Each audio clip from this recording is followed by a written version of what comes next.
two skills recruiters look for in Ontario are communication skills and ability to work well with others. Both soft skills not taught in the classroom.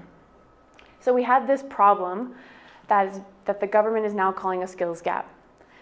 Skills gap so fundamentally being that on one side you have employers saying there's no talent, on the other side you have new grads, recent grads saying there's no jobs. And a potential reason for that being a lack of essential skills. You might have the smartest student in the room, but they don't know how to tell you why they're good for your company, or not make you feel awkward in a networking event. All matters. So we were seeing that, and I felt, and my co-founder felt, that we were the best people to solve this problem. Why were we the best people to solve this problem? We had the skills and the training of storytelling and buying people into an idea, which you need in sales.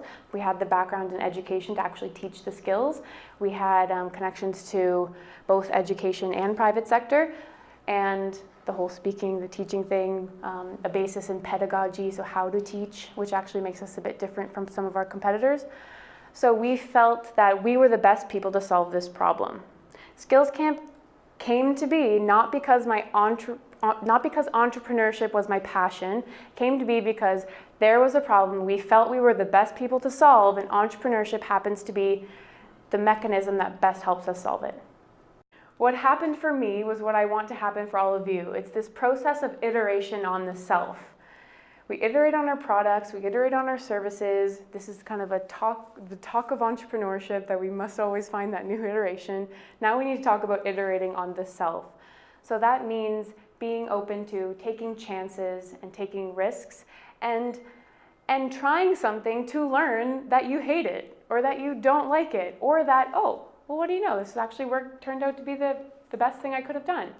If I never worked in digital marketing when I was in school, I never would have learned I liked that more than broadcast journalism.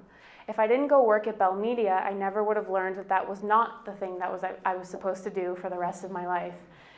If when I was working in higher ed, I didn't say yes to my boss when he said, do you want to take this presentation, even though it's outside your job responsibilities, I never would have learned that I liked public speaking. So it was taking those chances that helped me find the thing I'm supposed to do for the rest of my life. And guess what? It might change. It might change in 5 years as I change, as the world around me changes, and that's okay. But we need to test things to understand that. So what do we need to healthily iterate on the self? Well, first we need time.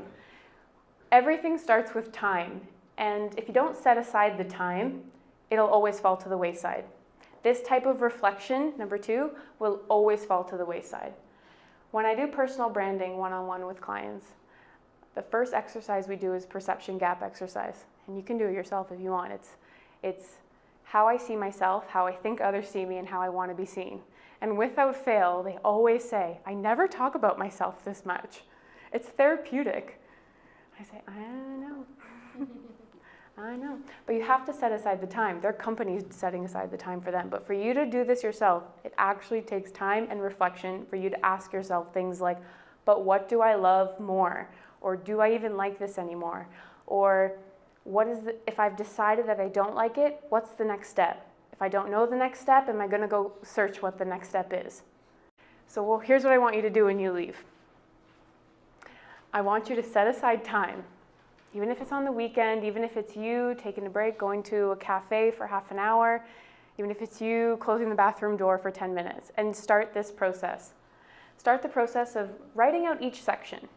So when I say reflect, that's of course pretty broad, but I like this Ikigai model because, and you can just Google it if you didn't grab a picture.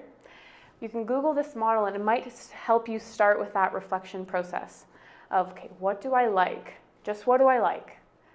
What am I good at? What are the things I'm good at? Sometimes they're the same. That's awesome. Sometimes they're not. What do I think the world needs? And then how can I be paid to do that? Now, really important to this process is that you don't just go home today and do it once for the rest of your life. We change, the world changes around us. What the world needs changes, what we love changes, what we're good at, we might develop new skills, and what we can be paid for is always changing. What we could be paid for 20 years ago might not be the case anymore, and what we can be paid for in 20 years might not be the case right now.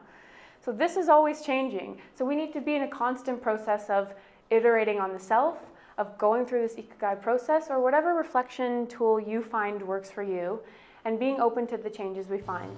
We're told to find our passion, that thing that we're supposed to do for the rest of our life, but we're not told how. So I think that we should stop waiting for it to come to us and start finding it ourselves.